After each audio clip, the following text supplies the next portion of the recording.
Ici, la voix de l'Amérique.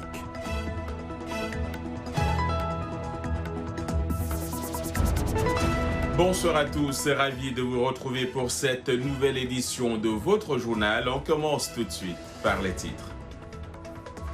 L'Afrique est-elle prête à faire face au coronavirus? C'est le continent jusqu'ici le moins touché par cette pandémie, mais des experts affirment qu'avec des systèmes de santé publique surchargés, la situation de l'Afrique reste préoccupante. Explication dans ce journal. Toujours sur le continent, plusieurs pays pourraient peut-être faire valoir leur expérience de la lutte contre Ebola pour combattre le coronavirus, même avec les moyens de bord. Illustration dans un instant. Et ici, aux États-Unis, la course à la recherche du vaccin contre le nouveau coronavirus se poursuit. Un vaccin expérimental est actuellement testé sur un humain.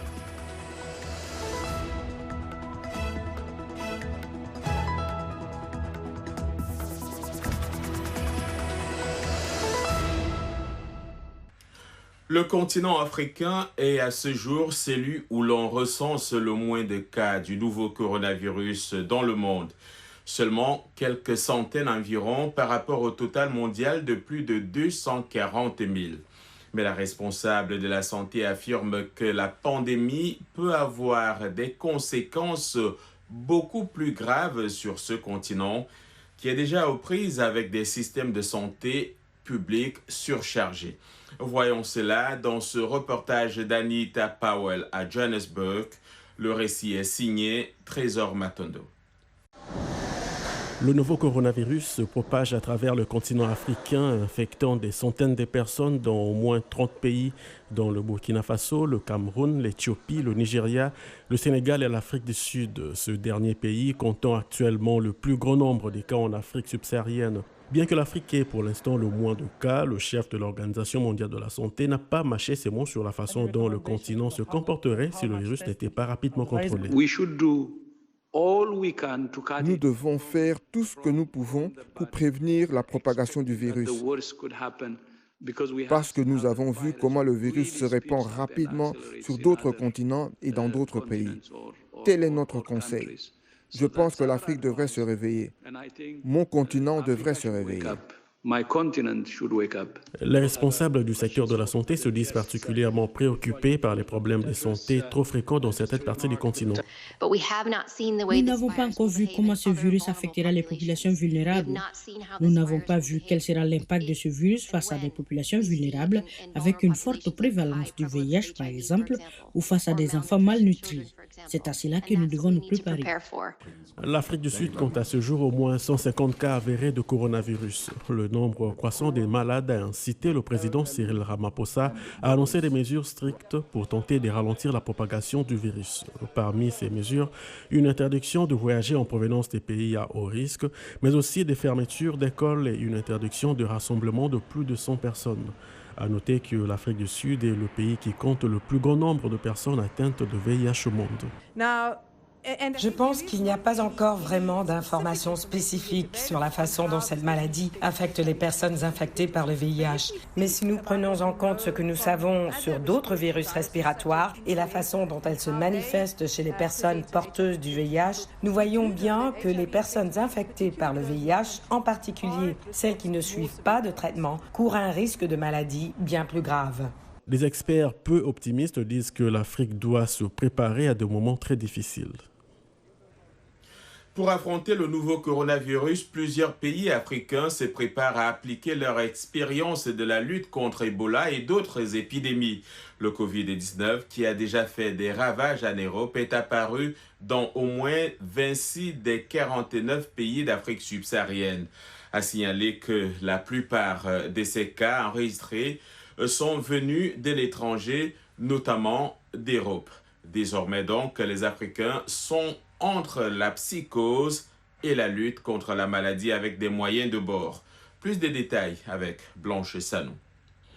Les conséquences pourraient être désastreuses selon les experts si le nouveau coronavirus pénètre dans les zones les plus pauvres d'Afrique.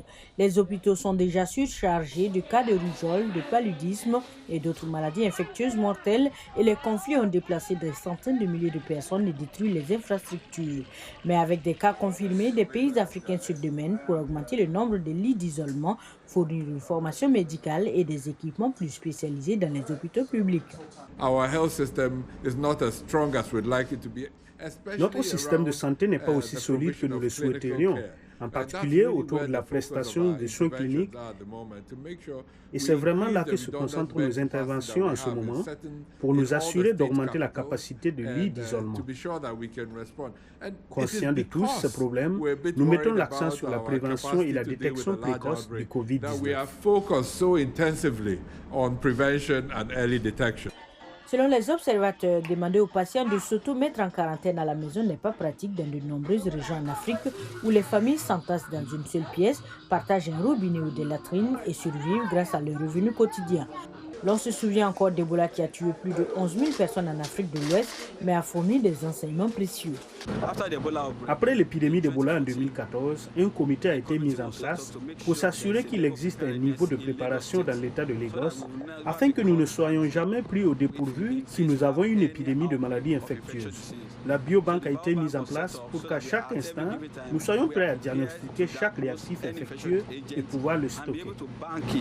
Le nombre de pays disposant de laboratoires capables de diagnostiquer le Covid-19 dans la région est passé de 2 à 39 en moins d'un mois. Malheureusement, 8 pays africains ne disposent pas encore de ces mesures. Le ministère de la Santé du Burkina Faso a déclaré la semaine dernière dans un rapport que le pays n'avait pas les ressources nécessaires pour faire face à l'épidémie. La psychose du coronavirus, vraiment avoir des coupures d'eau peut être un frein par rapport à la communication parce qu'ils vous disent que des fois, il y a des coupures d'eau, comment on va faire? Mais on leur conseille de chercher toujours des bouteilles de réserve d'eau ou bien d'acheter de l'eau minérale. Mais vous savez que les conditions financières ne suivent pas. Dans certains endroits en Afrique, la lutte contre le nouveau coronavirus semble presque impossible. Et selon une enquête des Nations Unies, en 2017, moins de la moitié de la population de 34 pays africains disposait d'installations de base pour se laver les mains. Ici aux États-Unis, la course à la recherche du vaccin contre le nouveau coronavirus se poursuit. Un volontaire américain est devenu la première personne à recevoir un vaccin expérimental contre le Covid-19 dans le cadre de la première phase d'essais humains effectuée le 16 mars dernier. Yacouba Ouedraogo. Selon Kaiser Permanent, un centre de recherche sanitaire financé par le National Institute of Health, pour mener le projet, le vaccin évite les virus morts ou inertes.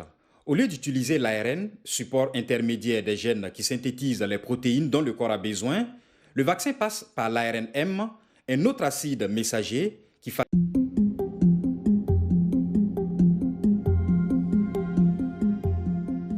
Question du jour, quel est le risque pour les femmes enceintes de contracter le Covid-19 ? Si elles sont infectées, seront-elles plus malades que les autres personnes? Voici quelques éléments de réponse des CDC, les Centres pour le contrôle et la prévention des maladies des États-Unis. Le Covid-19 est une nouvelle maladie et nous en apprenons toujours sur le mode de propagation et la gravité de cette maladie.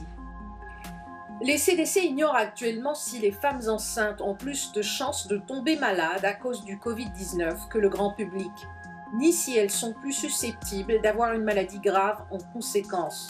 Il est toujours important pour les femmes enceintes de se protéger des maladies, d'autant qu'elles subissent des changements dans leur corps qui peuvent augmenter leur risque de certaines infections. Comment se protéger contre le Covid-19 ? Les femmes enceintes devraient faire les mêmes choses que le grand public pour éviter l'infection. Vous pouvez aider à stopper la propagation du Covid-19 en prenant les mesures suivantes. Couvrez votre toux. Utiliser votre avant-bras est une bonne technique. Évitez les personnes malades. Lavez-vous souvent les mains avec du savon et de l'eau ou un désinfectant pour les mains à base d'alcool. Autre question, le Covid-19 peut-il causer des problèmes de grossesse ? Les CDC ignorent pour l'instant si ce nouveau coronavirus causerait des problèmes pendant la grossesse ou affecterait la santé du bébé après la naissance. Le Covid-19 peut-il être transmis d'une femme enceinte au fœtus ou au nouveau-né? Les CDC ignorent pour l'instant si une femme enceinte atteinte de Covid-19 peut transmettre le virus qui cause cette maladie à son fœtus ou à son bébé pendant la grossesse ou l'accouchement. Aucun nourrisson né d'une femme atteinte de Covid-19 n'a été testé positif au virus. Si une femme enceinte a le Covid-19 pendant la grossesse, cela nuira-t-il au bébé? Les CDC ignorent pour l'instant si des risques sont posés aux nourrissons d'une femme enceinte qui a le Covid-19. Qu'en est-il de la transmission du Covid-19 par le lait maternel? On ignore beaucoup sur la manière dont le Covid-19 se propage. Dans des études limitées sur des femmes atteintes de Covid-19 et d'une autre infection à coronavirus, le syndrome respiratoire aigu sévère SRAS, le virus n'a pas été détecté dans le lait maternel. Cependant, nous ne savons pas si les mères atteintes de Covid-19 peuvent transmettre le virus pendant l'allaitement.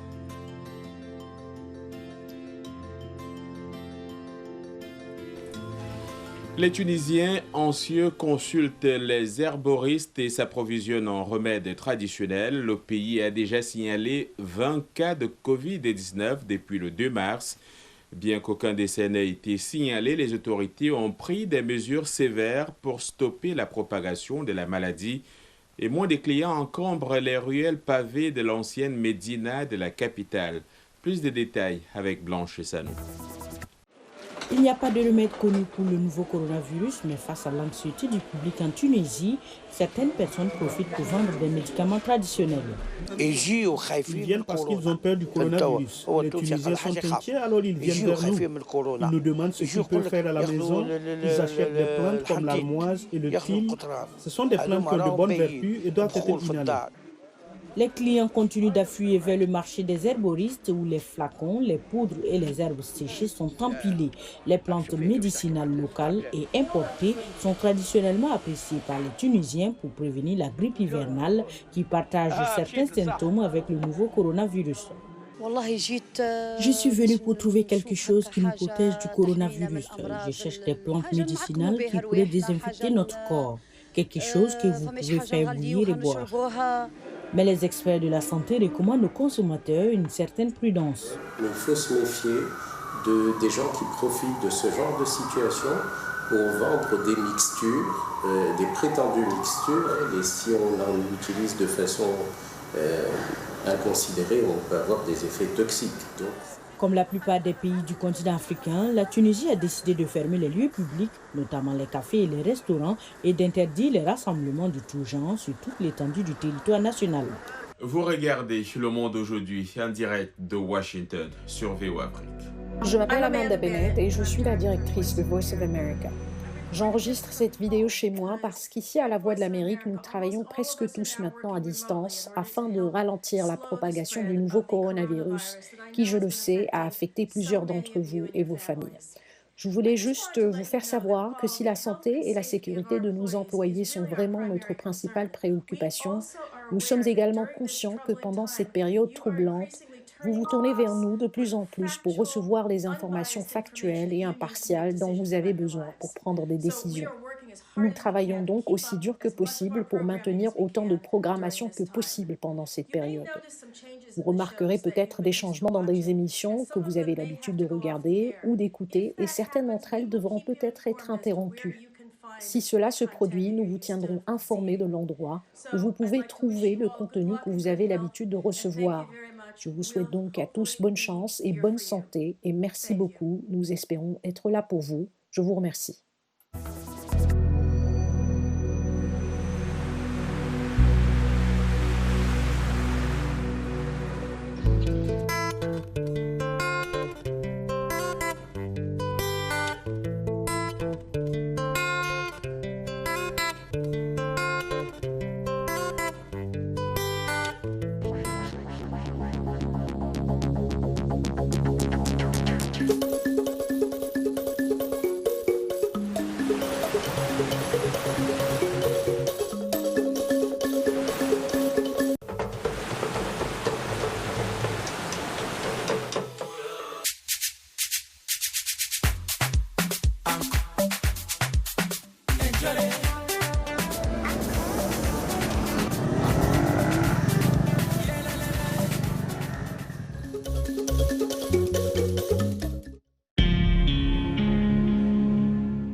Bonsoir à tous, John Lyndon, toujours en votre compagnie pour ce journal produit entièrement en dehors de nos studios en raison de la propagation du nouveau coronavirus. Sans plus tarder, je vous amène en Sierra Leone.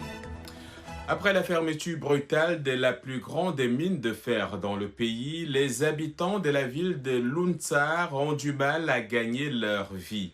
Ils craignent que leur cité ne se transforme en une ville fantôme. C'est un récit de Salwa Jafari. Marampa est le cœur de ce qui était autrefois la vibrante cité de Luntsar. La mine était source de vie.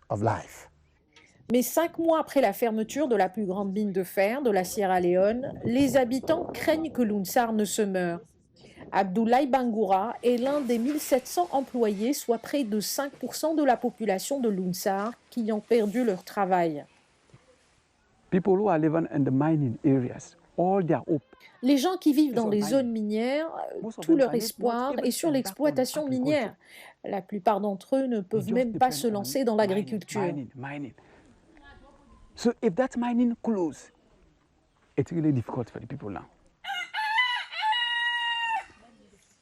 Comme beaucoup d'autres, le salaire de l'ancien électricien soutenait sa famille élargie. Maintenant, dit-il, il a du mal à s'en sortir, victime d'un différend acrimonieux entre le président Julius Maada Bio et les mineurs de fer internationaux. Bio voulait que SL Mining, une filiale du négociant américain en matières premières, Gerald Group, paie des redevances plus élevées sur les ventes de minerais de Marampa. Vers la fin de l'année dernière, il a annulé la licence de SL, bloquant ainsi toutes les exploitations du minerai qui généraient auparavant un quart des revenus des exploitations annuelles. Le gouvernement de la Sierra Leone a ignoré les décisions des tribunaux internationaux de rétablir sa concession, SL, ni ne pas avoir payé ce qu'elle devait. Au milieu de monticules désolés de minerais de fer, un personnel limité s'affaire dans la mine.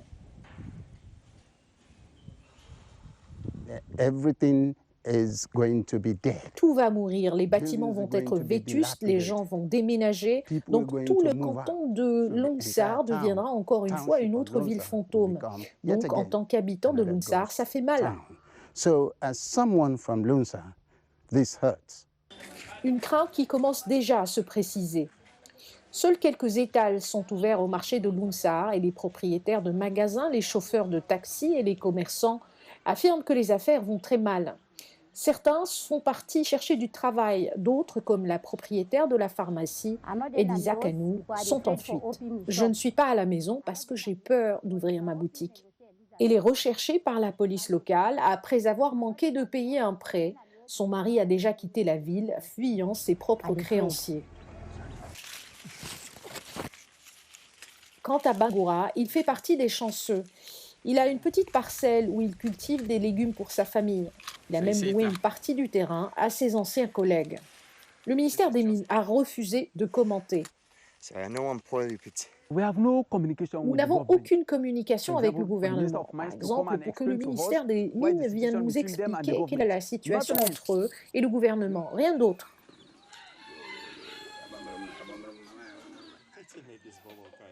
En devenant agriculteur, Bangoura a trouvé un moyen de survivre. Mais il craint qu'il n'y ait pas d'avenir pour sa famille si Luntsar disparaît. Quand son ex-fiancé a diffusé des photos intimes d'elle sur les réseaux sociaux pour se venger de l'avoir quittée, Lubna, une Marocaine de 27 ans, s'est sentie coupable. Sa famille l'a ostracisée et elle a dû quitter son travail. Au Maroc, plus d'une femme sur 2, soit 54%, déclare avoir été victime d'une forme de violence. Et dans 13,4% des cas, il s'agit de violences liées aux nouvelles technologies. Plus de détails sur les répercussions du cyberharcèlement sur la vie des victimes, Diliziko.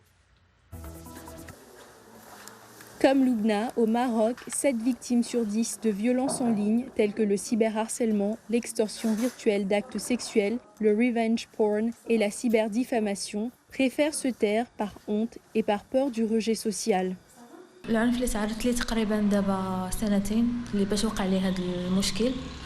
y a 2 ans, j'ai été victime de violences en ligne faites par mon fiancé. Au départ, c'était de la violence numérique, du chantage qu'il faisait avec des photos et des vidéos. Ensuite, il est passé au chantage sexuel. La multiplication des violences virtuelles s'explique par la popularisation des smartphones et des réseaux sociaux ces dernières années.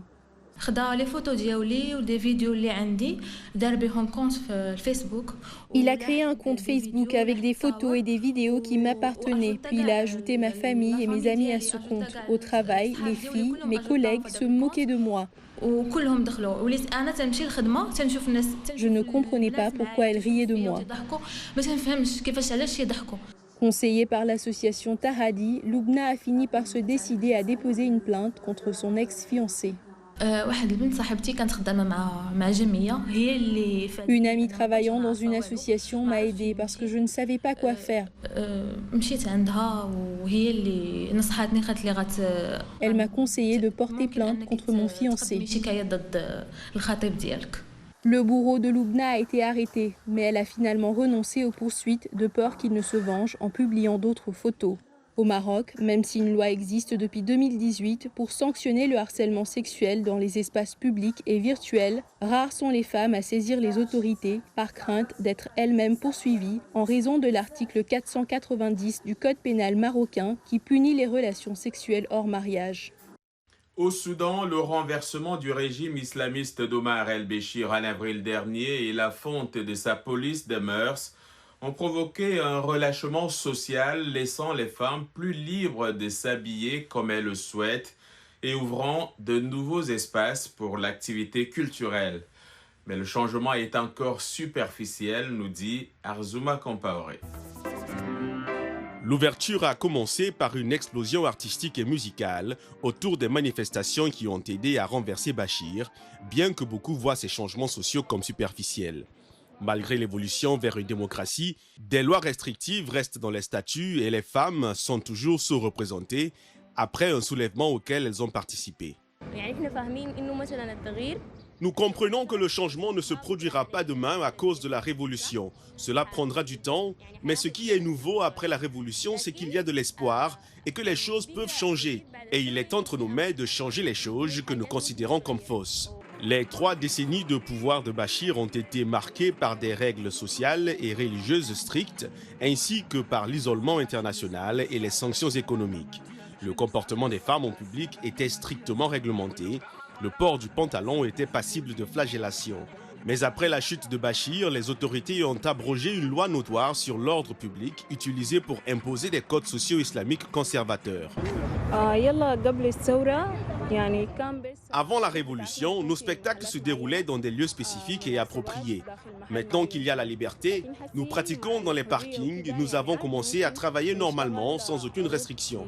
Mohamed Abdoulaziz, un producteur de musique dont les systèmes de sonorisation avaient été confisqués et qui a été interrogé à plusieurs reprises par la police lors de manifestations anti-Bachir, a déclaré que le soulèvement avait donné lieu à une floraison de musique comme le hip-hop et le rap, qui étaient auparavant considérées comme subversives.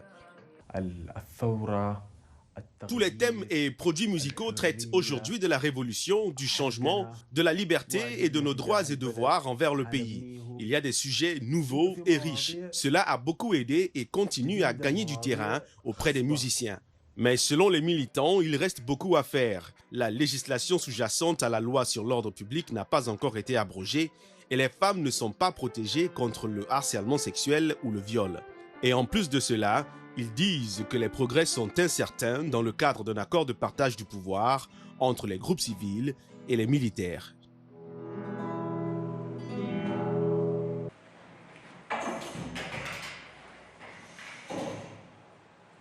La propagation du nouveau coronavirus ici aux États-Unis et les restrictions des déplacements imposées par le gouvernement affectent de plus en plus la vie quotidienne des Américains. Un musicien de l'État de Virginie, qui vivait autrefois de ses concerts live, a trouvé un moyen de se faire de l'argent pour assurer ses charges courantes. Auteur, compositeur, interprète, Justin Travick fait des concerts live sur Facebook avec son téléphone depuis son appartement. Yacouba Ouedraogo. Salut, je m'appelle Justin Trowerk. Je suis auteur, compositeur, interprète et chef du groupe Justin Trowerk and the Common Good, ici même à Washington, D.C. Habituellement, cet artiste joue normalement entre 12 et 18 spectacles en direct par mois. Mais avec des salles de concert fermées au milieu de la pandémie du nouveau coronavirus et les factures s'accumulant, Justin Trowerk a dû rapidement trouver une alternative. En tant que musicien, 100% de mes revenus proviennent non seulement du fait d'être musicien et de jouer à la guitare, mais aussi de jouer en direct devant des gens.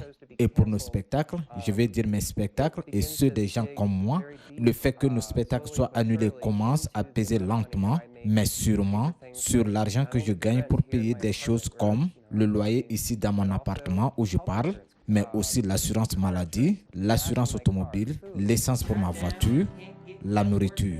Pour faire face à ces dépenses vitales, le leader vocal du groupe Justin Trowerk and the Common Good chante en direct sur Facebook en utilisant son iPhone afin de collecter des dons via Venmo et PayPal. En 2 séances, il a récolté suffisamment d'argent pour couvrir les pertes de 5 spectacles annulés. Mais ce qui a peut-être commencé comme une nécessité économique s'est vite transformé en une source de réconfort en ces temps troublants pour le public et l'artiste. Je pense que nous apportons quelque chose aux gens qui crée un peu de légèreté dans leur vie ou autrement ils pourraient tous être un peu stressés. Nous allons à l'épicerie et les gens se disputent la dernière rame de papier toilette. Les gens sont un peu plus agités que d'habitude. Le musicien de 38 ans décrit sa musique comme Americana, un mélange de mélodies bluegrass et de ballades sentimentales qui s'appuient sur une gamme d'instruments, y compris la guitare acoustique, le violon et la mandoline. Mais pour ses concerts dans le salon, c'est juste Trowerk et sa guitare, accompagné de sa petite amie et chanteuse de backup, Lauren Limanian. Bien que Trowerk soit heureux que ses concerts aient trouvé un public en ligne, il admet qu'il a pris un certain temps pour s'habituer au fait de ne pas avoir d'audience dans la même pièce.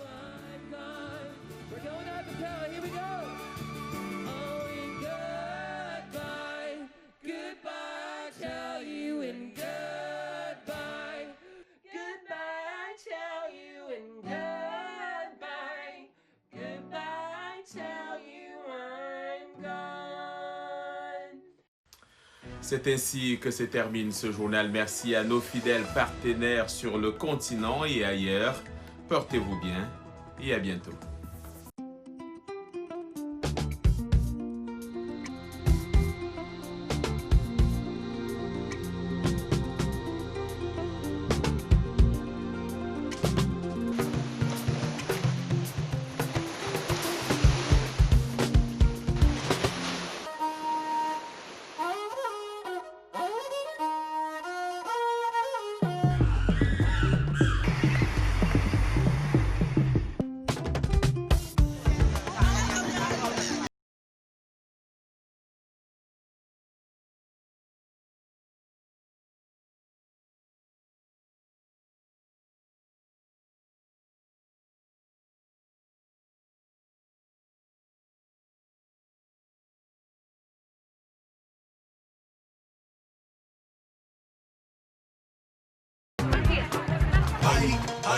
Hi, you just hi.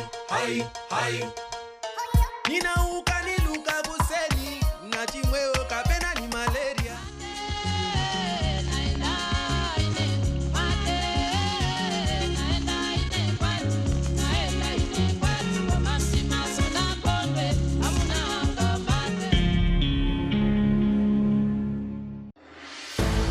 Unplugged In